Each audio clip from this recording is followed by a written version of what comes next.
Android 12 Developer Preview 3. And I'm not joking, guys. I'm gonna scroll like this, and I'm gonna zoom a bit so you can see here the version that we have. Alright, so just pay attention here. I'm gonna take the phone a bit, show it to you guys. Okay, so you see here we have SPP3, and this is indeed the latest Android Developer Preview. Alright, I hope I've got your attention with this fancy wallpaper, and I've chosen something a bit better for me to present to you the new things. Have in mind that this is Developer Preview 3 out of 8 versions that Google are planning to release until we get to a stable. Alright, so the first thing I'm going to do, I'm going to scroll down a bit and just see how the menu looks like here, all notifications and the intent here. I think it's pretty much similar to what we have into the Developer Preview 2.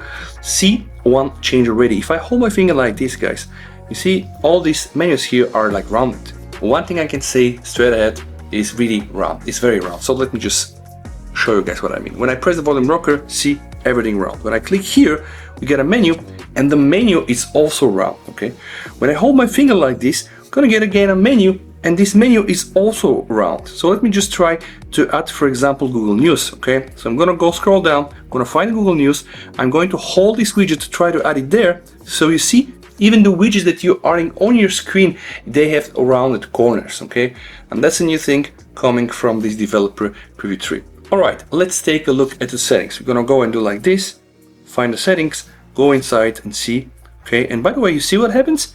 We have a new overscroll animation. Okay, something else that is new, let me just try to find the battery for you. If I go inside the battery, we have a progress bar, and this was also not the same into the previous version. Another new addition into the Developer Preview 3 is this new gesture swipe for notification. Okay, swipe down on the bottom edge of the screen to show you notifications. You can use one-handed mode when this feature is turned on. Okay, let's see how this works. So let's say I'm down here, want to swipe, you see?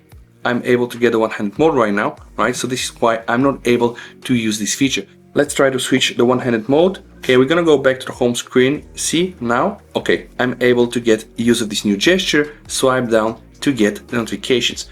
That's something I use very often into the One UI. Not exactly like this, but it's just swipe down to get the notifications. We also have this into the Xiaomi UI, and it's very, very convenient. Let me just demonstrate. See? Now I'm swiping down and I'm getting my notifications. Speaking about the notifications, let's review this rounded magic again from the volume rocker. So it goes like this, and see what happens here when I click the bell.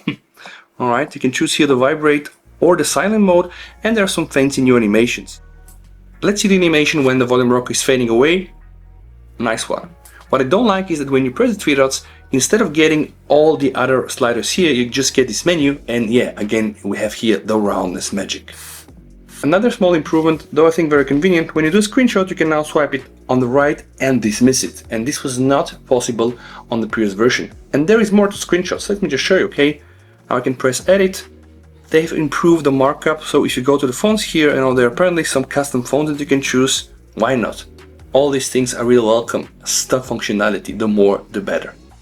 Another new thing I found is the extra dim menu. So if you scroll to the right, you're gonna see extra dim. When you keep and hold, you're gonna get inside extra dim, make screen extra dim, and you can also apply intensity. So you see, that's actually producing some very interesting results.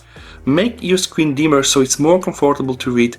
This can be helpful when your phone's default minimum brightness is still too bright. So let's just try to do so, guys. I'm gonna go and try to set the phone to this minimal brightness. Now you see it is already very, very dim for me, but you can still make it dimmer, right? Maybe not the best example to use this on a Pixel 3a, but you get the idea, right? If it's still too bright for you, you can just go and push it with this extra dim. Let's take another look into the home screen options. So we're gonna go here to styles and wallpapers. Okay, then we're gonna go to grids. So we have the default, we have 4x4, 3x3, we have 2x2, we have 4x5 and 4x4. Okay, it's pretty much the same before. Nice improvements, I would say. There's probably going to be a bit more things in the next few days, but this is my first impression, guys. Android 12 Developer Preview 3 is getting more and more polished, and I have a very good feeling for Android 12, which hopefully will translate also later this year to One UI 4 or 3.5 betas running Samsung on Android 12 and OnePlus and Xiaomi and all the other devices. But hey, Google are first. So guys, I really hope that you have enjoyed this video. If that's the case, you might want to subscribe to the channel. Really appreciate it. Stay safe and VST over and bye.